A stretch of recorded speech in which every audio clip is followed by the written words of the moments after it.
that the Dalai Lama is having with the bipartisan American delegation, including former US House Speaker and Nancy Pelosi, couldn't it have happened on American soil? Because the Dalai Lama is anyway scheduled to travel to the United States in a couple of days, I think tomorrow, immediately after this meeting. Why have this meeting in Dharamshala and drag India into it?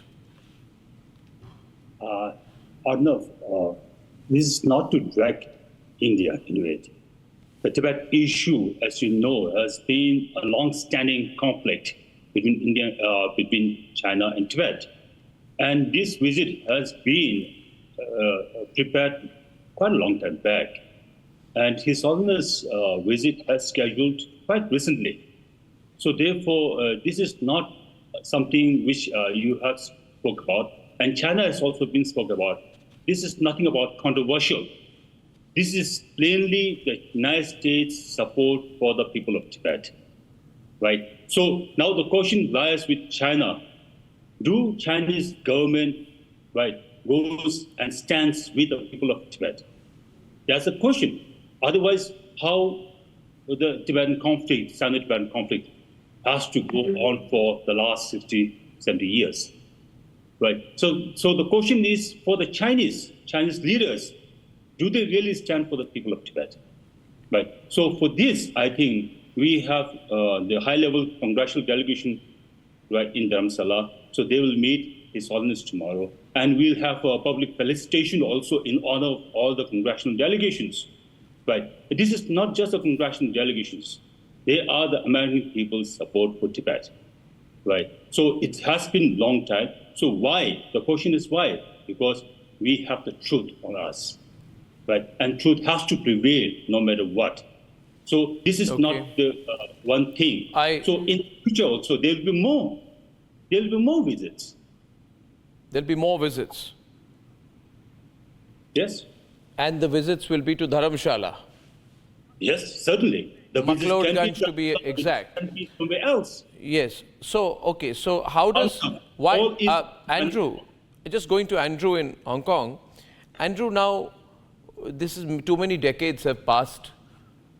China should stop being very, do any muscle flexing over it. Because after all, China was very angry when Nancy Pelosi visited Taiwan. And that was intended to give a signal to China about America's position on the Taiwan issue. China launched war games, but did nothing more. In this case, what can China really do apart from issue statements from their foreign office? Well, China's position on Tibet has been very consistent over the decades. Tibet is firmly part of China.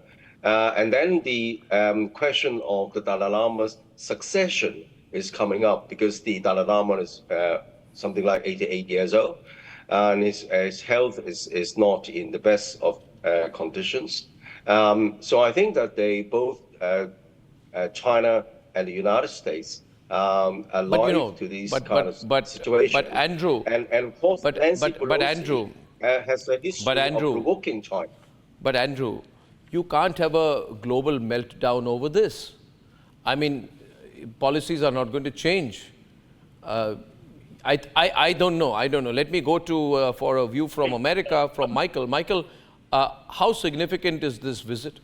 And how significantly would America see the kind of aggressive noises that have already started regarding tomorrow's visit from Beijing?